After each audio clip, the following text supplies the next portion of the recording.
ನೀವು ಡೈಲಿ ಸಕ್ಕರೆ ತಿಂತೀರಾ?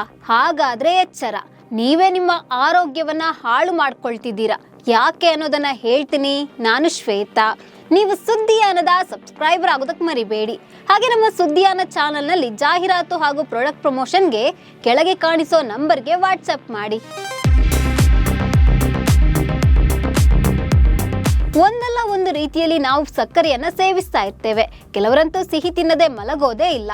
ಆದ್ರೆ ಅತಿಯಾದ್ರೆ ಅಮೃತ ಕೂಡ ವಿಷ ಅನ್ನೋ ಹಾಗೆ ಸಕ್ಕರೆ ಅತಿಯಾಗಿ ಸೇವಿಸೋದು ಆರೋಗ್ಯಕ್ಕೆ ಒಳ್ಳೆಯದಲ್ಲ.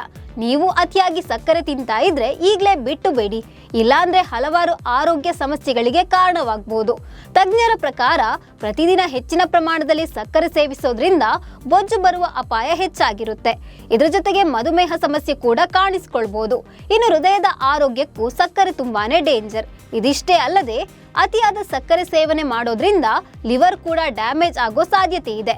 ಇನ್ನು ದಿನದಲ್ಲಿ ಎಷ್ಟು ಪ್ರಮಾಣದಲ್ಲಿ ಸಕ್ಕರೆ ಸೇವನೆ ಮಾಡಬೇಕು ಅನ್ನೋ ಗೊಂದಲ ಅನೇಕರಿಗೆ ಇರುತ್ತೆ. ತಜ್ಞರ ಪ್ರಕಾರ ಸಕ್ಕರೆಯು ಕೊಬ್ಬನ್ನು ಹೊಂದಿದ್ರೂ ಅದನ್ನ ಮಿತವಾಗಿ ಸೇವಿಸಬೇಕು ಅಂತ ಹೇಳ್ತಾರೆ ತಜ್ಞರು.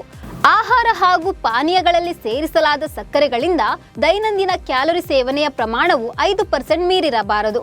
ಮಕ್ಕಳಿಗೂ ಕೂಡ ಸಕ್ಕರೆ ತಿನಿಸು ಕೊಡೋದನ್ನ ಆದಷ್ಟು ಕಡಿಮೆ ಮಾಡಿ. ನಮಸ್ಕಾರ.